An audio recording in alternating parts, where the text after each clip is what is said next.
What's going on, guys? It's Nick here, back with another video. It's Saturday, so time to go over the biggest ADP changes over the last week. Pretty much all of the movement right now is going to be related to just like industry hype.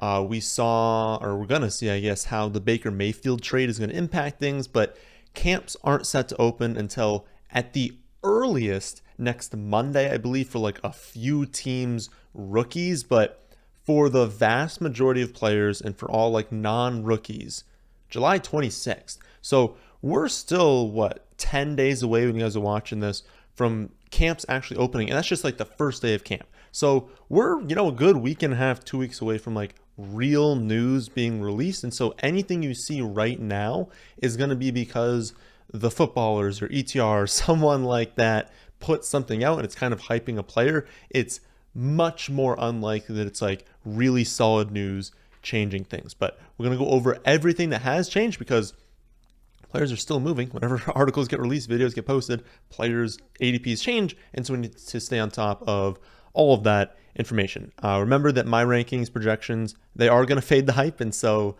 if you want to see how they stack up against current ADPs for your scoring format, you can just check that out at our website, thefantasyfootballadvice.com. But let's take a look at the biggest risers and fallers. We'll start off as usual with risers. And number one, I was surprised when I saw this, is Nico Collins. I don't know. Like, I just figured it would be someone different. I don't really know why that's happened. I have seen a few people around the industry kind of start hyping up Davis Mills, and I actually kind of agree with that. I think Davis Mills is being a little bit undervalued right now. I think he's a quality prospect. He's not someone we're going out there and we're going to start drafting as like a mid-round quarterback, right? Like, he's always this summer just going to be like a late-round guy. But I think people are kind of saying, okay, they've got Brandon Cooks, but they're going to be bad. They're going to have to throw the ball. Maybe Nico Collins kind of steps in his second year, has a really nice season. That's why he's going earlier. Again, it's not early. 73rd wide receiver off boards. I have that now as slightly overvalued. I don't know that he deserved to rise 2 rounds, but I'm sure someone posted a video, someone posted an article kind of talking him up, talking the pass catchers up maybe. But yeah, I don't really think this rise is deserved. I don't think he's someone we're really going to end up targeting. If you want to target that passing attack, just go with Brandon Cooks. Like, you don't need to start going to the second and third options from this offense, especially on just like normal redraft league. So biggest riser, but I don't know. It's still late and it's still not something we need to consider that much. Panthers are up next. So let's definitely talk about this Baker trade. It happened really close to the last week's video, and so I don't think ADP is fully adjusted by then. But given like a full week, a little more than a week maybe, to kind of digest this is what the market's doing. So Robbie Anderson is up about a round and a half. It's easier to rise when you're going super late, but about a round and a half. He's up to the wide receiver 69. Terrace Marshall up a half a round to the wide receiver 88. DJ Moore up 4 spots to the wide receiver 15 off boards. I have Moore projected as the best pick in this group. Not saying like overall that's pretty obvious, but like even looking at like value, I have him, I believe, ranked in half PPR 14th, but it's going to be around that spot. And I think in both half PPR and full PPR, I have him projected as a slight value right now, kind of taking his ADP into account. And he's the one that, like, if you said I was going to get one of them in the draft at their current ADP, I would prefer it be him. I'm not overly excited about Robbie Anderson, not overly excited about Terrace Marshall. I've heard some positive things about Marshall this offseason. We'll kind of see if that, comes to fruition in camp, if we get more positive reports there. I know that Baker's a big upgrade, but it's CMC, it's DJ Moore as the clear top targets. It's still not going to be a high volume team. It's not going to be like some insane offense. Baker's good, but he's obviously not an elite quarterback. Changing teams late in the season. Like, I don't know. CMC and Moore, I don't really think we need to be going to Anderson. Don't think we need to be going to Marshall. But if you had to make me choose between Anderson and Marshall, it would be Anderson than Marshall. But at ADPs, I think Marshall is just like a better pick because he's effectively free. Chase Edmonds, all the way up this week, 7.5 spots up to the 33rd running back. I have him as about a round of a value. It kind of depends on the format, but like, he's better in PPR, not as good in half PPR, definitely not as good in standard. But in general, I'd say a half a round to a full round of value still makes him a clear target where he's going. Someone you should absolutely be drafting. Hopefully he doesn't get too expensive come August. It really just depends on what sites do out there, what kind of news comes out of camp. But I have the same take as before. I'm still drafting him now, even in his current ADP. He's going to have a clear path to touches. A lot of those touches are going to come through the air. He's a very good player, a very good fantasy player. Maybe the touchdowns won't be insane, but he's going to have the receptions to make up for that. I am still targeting his current ADP. He'd have to rise again about a half a round to another round to make me like really start to question that. In terms of risers inside the top 100, we've got MVS up 7 spots, the wide receiver 44. Chris Olave up 6 spots, the wide receiver 46. And then Trey Lance up 5 spots to the quarterback 9. And then Kadarius Toney up 5 spots to 41, I believe, for wide receivers. I have mixed feelings about this group. Some I like, some I don't. So Toney, I still have as a value. You guys know I've been all over the Giants wide receivers this summer, and we've been drafting Toney since he was going like multiple rounds later back in like mid-May. I'll probably keep drafting him. I would say until he enters I'd keep taking him around that like wide receiver, 38, 39, 40, like that kind of range. Like even if he's going 38th, he might fall to like 42nd in your draft. So around that wide receiver 40, I think is a good spot for him. If his ADP starts to creep into like 36, 37, maybe I'm going to start pumping the brakes until we get like confirmation he's like the clear one. But I still like him. I think at his current ADP, you're still drafting him. And then MVS is pretty much a neutral value for me right now. I think he has a wide range of outcomes, but I am probably lower on his overall talent than most people are. Great situation. And he's like the dream situation in that offense. You're having that deep threat role. I just think people are overvaluing how good he is. I think we're going to learn a lot more about his role, a lot more about how he's gelling with Patrick Mahomes come August. But if I had to guess, I would say his ADP ends up being lower in a month than it is now. And by that, I mean closer to pick 100. I think he's around pick like 90 right now. I think he'll be closer to pick 100 than he will pick 80. And so I don't think right now is like the best time to get him, especially at a rising ADP. And I think he's going to drop a little bit once people kind of realize like he's not some insane wide receiver talent. And he was just playing with Aaron Rodgers. Remember, the downgrade isn't really there going from Rodgers to Mahomes, or upgrade, excuse me. I've said that take about 1,000 times. He's not going from Sam Darnold to Patrick Mahomes, is going from Aaron Rodgers to Mahomes, so it's not like some insane upgrade. Then we've got Olave and Lance. Now both of them kind of seem overvalued to me. Olave, I love him. The Saints love him. Great prospect. But now he goes before Lockett, before Sky Moore, before Robbie Anderson, which is fine. But we need to remember that like Michael Thomas is probably going to return. They did sign Jarvis Landry. They do have Alvin Kamara, who will be suspended for a little bit, but will still be there for most of the season.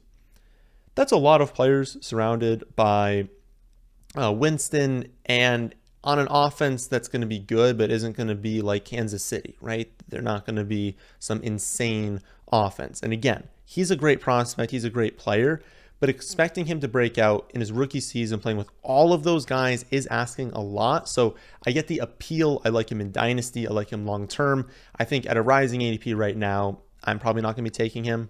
And then lastly, among this group, Trey Lance, quarterback 9. That feels aggressive. Like, I love his upside. I think he could finish top 5 if he hits his like true rushing ceiling, which is like legitimately like he could have like 1,000 rushing yards and 10 touchdowns, which probably will make him a top 5 quarterback. But he's going ahead of Brady. He's going ahead of Dak Prescott, Matthew Stafford, Aaron Rodgers, Derek Carr, Kirk Cousins. And it's like, it keeps going back to that take of maybe you don't rank him first on that list, or maybe you have him first on that list, but maybe not like clearly first. Right? Do you like him or Stafford? Well, maybe you like him, but do you like him or Stafford a round later? Or Rodgers 2 rounds later? Or Cousins 3 rounds later? Like, you're not just ranking him first there. You're saying, I'm not going to be taking all those guys. And I don't know. I just think as the quarterback 9, like, he kind of needs to end up being around a mid-range. He's got to be in that, like, 7 to 10 range of quarterback. If you take him 9, he can't finish 13th. Okay, if you're taking him at 9 and you want that to work out, if he ends up 13th, he'll be inconsistent. People who are streaming quarterback are probably going to get better value than you. And so you're going to need him to have a really good season. And that's still asking a lot from him, given that we haven't, seen him really produce for like, a number of consistent weeks. We've seen him come in there in spot starts and be good, but we haven't seen it for a while. And it's like 9 feels early. I think I'd rather wait a little bit longer and get players who are projected very, very similarly to him. Going a little bit earlier in drafts, we've got the top 50, and it's really only Gabriel Davis up 4 spots to wide receiver 20. Already went over DJ Moore. He's the second biggest riser. No one else in the top 50 rose more than 2 spots. Everything else was just like minor adjustments. But Gabriel Davis, again, 4 spots, wide receiver 20. I have liked Davis for most of the summer, not as like a priority target, but just a player that if your team needs a little bit more upside, he's a really good player to attack. And I still think that's the case. But please remember when you're taking him that Diggs is the clear number 1, and that we can't just like extrapolate his stats from like games that he's seen a lot of targets. Like I see people do that on Twitter all the time to be like, oh, look at his stats when he's gotten like 6 or 7 or more targets, something like that. It's insane across the full season. That is not exactly how it works. He's still going to have games where he doesn't have a ton of targets.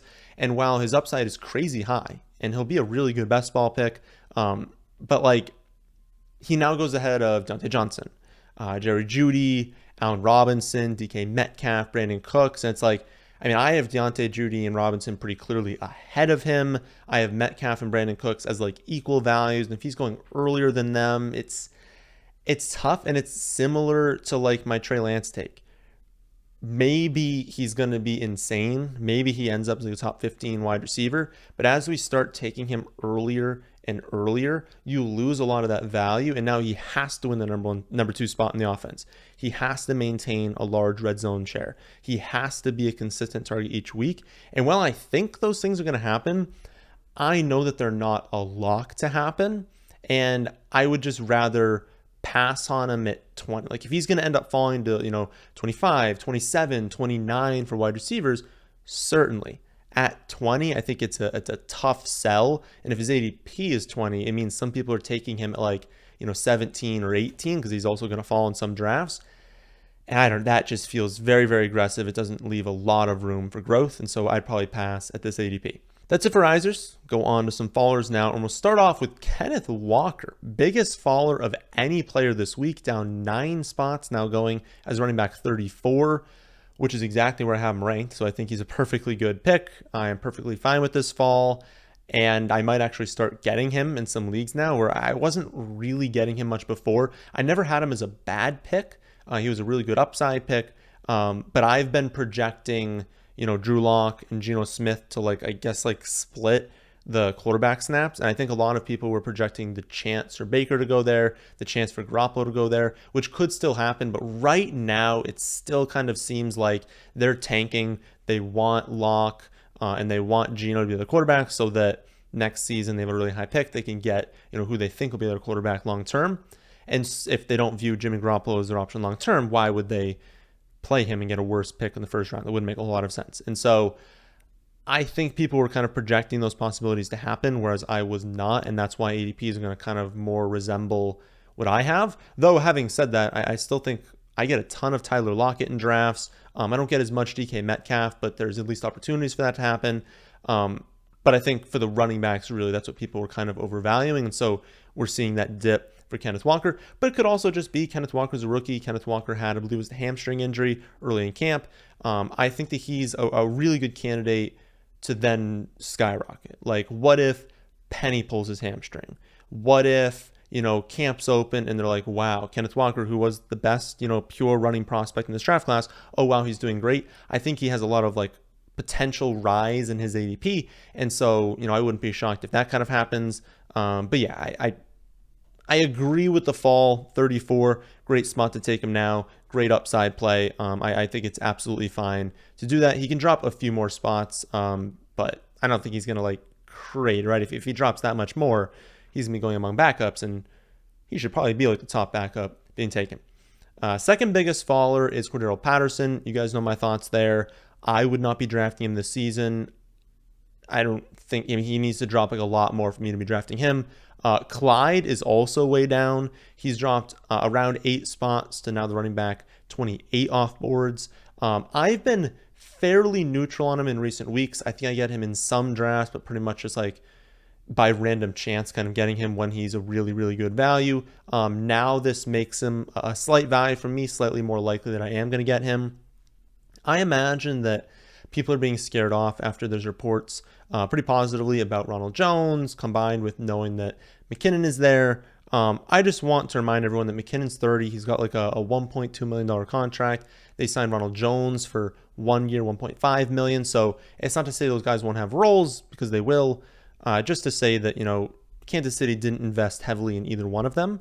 And it's very likely that Clyde is still going to end up being the most valuable running back on the Chiefs this season. If he still costs a second round pick, obviously that's a pass, but as the 28th running back off boards, all that risk that he comes with is being accounted for properly. And so I still think he's a quality pick.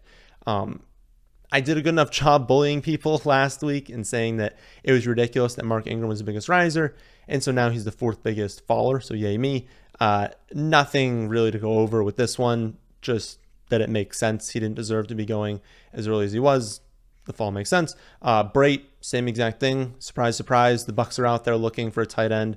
They're looking at Kyle Rudolph, but even the idea that they're looking for a tight end right now indicates what we knew.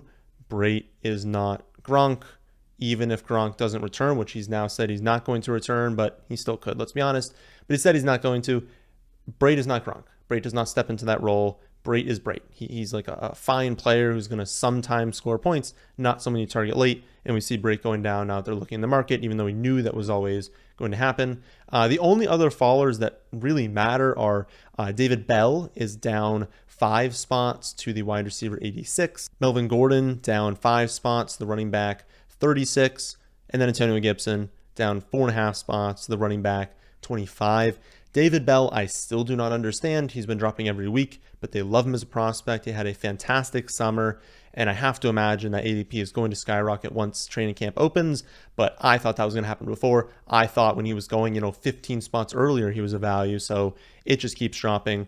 I don't know why, so do with that what you will, but I mean, he's a phenomenal pick where he's going right now, which is like, again, the wide receiver 86. He's going to beat that ADP, and he has upside. Like, he's a very talented wide receiver.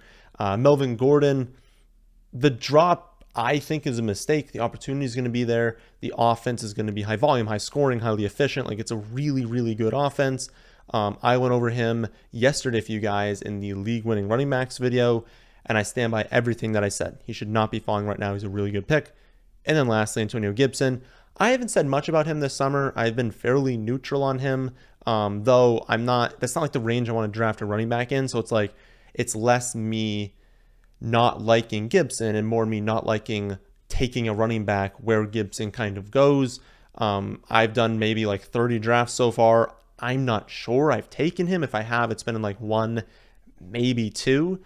He's actually becoming like a perfectly fine pick as his ADP falls. So maybe we wait a little bit longer, see if it dips a little bit more. And then maybe if it's the cheapest time of the summer to acquire him, maybe we start drafting him then. I still think Brian Robinson is a quality late round pick with upside. But know that, I don't think Brian Robinson's like that fantastic of a prospect. He's like fine, but I think his ceiling is relatively capped. And there's still a chance that, Gibson still maintains like 60-65% of this backfield, that they don't really use McKissick in anything more than just like a receiving role.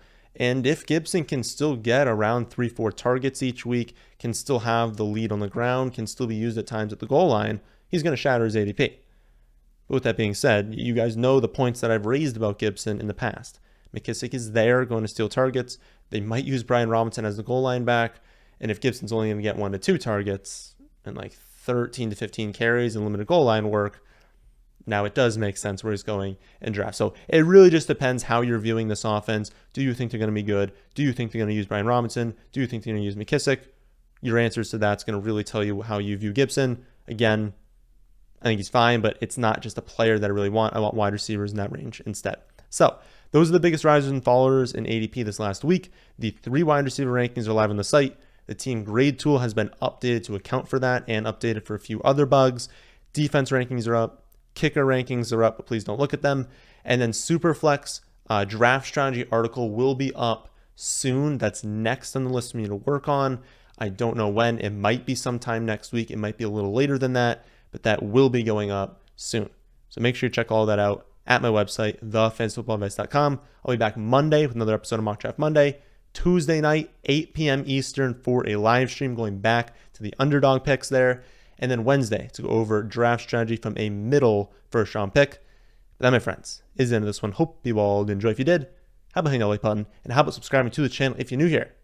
Thanks for watching.